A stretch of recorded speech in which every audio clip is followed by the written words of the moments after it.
Призыв 200 деятелей французской культуры, опубликованный накануне во влиятельнейшей газете «Ле Монд», собраться в день годовщины сталинской депортации чеченского народа в центре Парижа, чтобы осудить политику российских властей в Чечне в 2000 году, оказался услышанным. Сегодня в центре Парижа было как минимум несколько тысяч человек.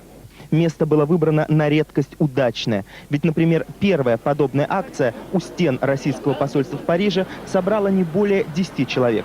А здесь туристический перекресток Парижа, прямо у подножья центра Помпиду. Так что, по данным полиции, не меньше половины собравшихся были туристы и просто любопытные, чье внимание привлекалось красочной агитацией, популистскими лозунгами и присутствием французских звезд политики и искусства. Ожидалось участие, например, Изабель Аджани.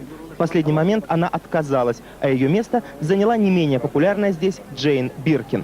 Это не митинг против русского народа. Мы вас любим. Может быть, мы не всегда любим ваших руководителей, но вас любим. Быть может, мы не знаем всей правды о Чечне. Порой мы одурачены, но когда я вижу солдатских матерей, чьи сыновья погибли в Чечне, у меня наворачиваются слезы. Об организаторах сегодняшнего митинга надо сказать особо. Это французский комитет «Чечня», созданный во время еще первой чеченской кампании и объединяющий многих видных французских политиков. Именно комитет «Чечня» пригласил выступить во французском парламенте так называемого министра иностранных дел Чечни Ахмадова, что спровоцировало российско-французский дипломатический скандал.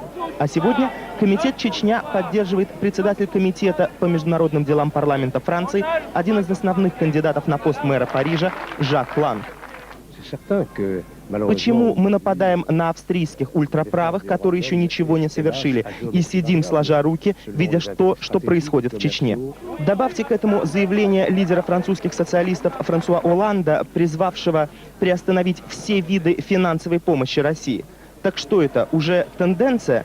А тенденция, как известно, понятие не сколько временное, сколько временное.